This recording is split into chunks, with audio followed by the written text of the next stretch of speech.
My name is Kirsten Luck, and I'm here today for Joey Bevan's casting call for the live fashion show on America's Next Top Model.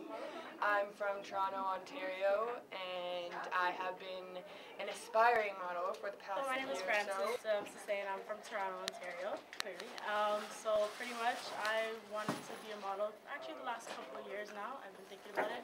I haven't thought I'd be able to do it. Now I'm in a different phase of my life where I feel more confident about putting myself out there, confident in the way I look, the way I act, my maturity level. So I feel like, modeling may be for me, and this is why I'm actually here today. And where you're from? Catherine Jordan from Toronto. I've done a lot of stuff. I've done runway. I did Fashion Week 2 weeks ago. I did Mercedes Fashion Week last year. I was in L'Oreal last year here. I was in Miami Fashion Week. I was in Paris Fashion Week. So yeah, I've done a lot of stuff.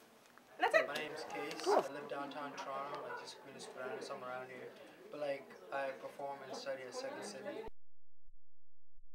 Tell me first of all, this is your first time in Canada. Yeah, it's brilliant. Love it. It's been really good. Like the flight was horrendous. I'm not gonna lie. 8.5 hours on the chair, but it's good. I like Canada so far, so it's great. Awesome. And tell me, this being your first time here, and not only is it your first time, but you're just kind of being immersed into the fashion industry that we have here in Canada. What do you think of the modeling talent you've seen so far throughout the day? What do you think about, I heard you throughout the process saying, oh, she's very British, or she's got a very English. Tell me first of all what makes a British style model? Like what sets them apart from, say, the Brazilians or the Americans or the Canadians? I think with all fashion, you've got Paris, which is very couture and high fashion. New York is very commercial. You go to England, which is very quirky. I think you've got to have that quirky aspect. I love a model with personality. It's a big major thing. We've seen a lot of models today that have got a lot of personality, which I like. Because the thing with me is I'm not like other designers. I do take my sort of art serious, but I do like to have fun at the same time. And I want everyone to have fun when they be a part of my show. But no, I think when I say like they're very British, it's because of, especially some of the guys, is what's current at the moment over in England. I'm coming over from London, so I want Canada to have a little piece of London, especially with America's Next Top Model being the British invasion. So I want to try and give them a little bit of a British invasion. And I think I'm the only fashion designer from England that showcases. So I want to give them a show that they're going to be like, wow, this is like London come to to Canada. Right.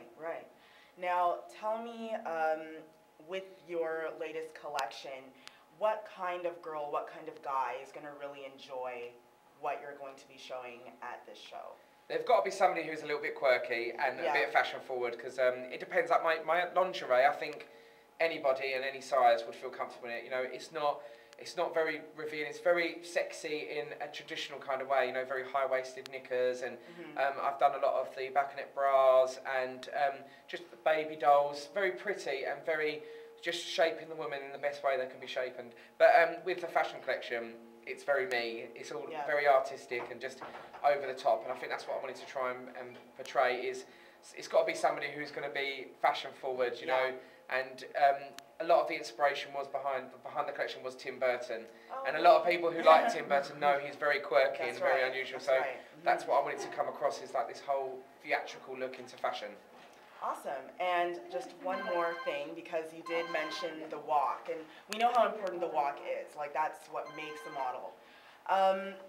What kind of advice do you want to give aspiring models out there that kind of want to start doing this sort of stuff, but they don't know what to do. They don't know how to present themselves at a casting. They don't know how to make themselves stand out. What advice would you give to them? I think, to me, I'm a traditionalist when it comes to casting.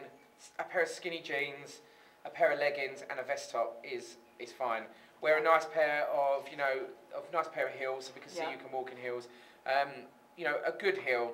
Don't be scared to wear like a high heel, because the higher the better. We know if you can walk in a high pair, we know you can walk any other way. But I think in regards to the walk, dancers have got an amazing walk because they know the beat. Just hear the song, 1, 2, 1, 2, and just practice. If you've got songs in catwalk, it's all about that beat and getting that so you're in time with that music. And I think, there's some people out there who are beautiful girls, stunning, or guys, and they just don't know how to walk. And you know, for print or for catalogue or anything where it's being like photographed, it's amazing. But for a catwalk, you have to have so much energy, and I think that's what's a good thing. And you've got to just be able to walk, you know, 1, 2, and just go for it. That's what I look for. That's why I was saying to some of them on the panel, I was going 1, 2, 1, 2 for the upbeat, and trying to get them to walk better. I think that's it. A lot of people are very scared. They're very nervous, and they walk in, they're like, oh my god, penguins. And I just think, I think that's the problem with it, is that they're just so scared and so nervous. And I just think, come into any casting and just be confident, because no designer is going to book someone who, or stylist or photographer, is going to book anyone who's nervous. Exactly. That's it. So it's all confidence here. Perfect. Well, thank you.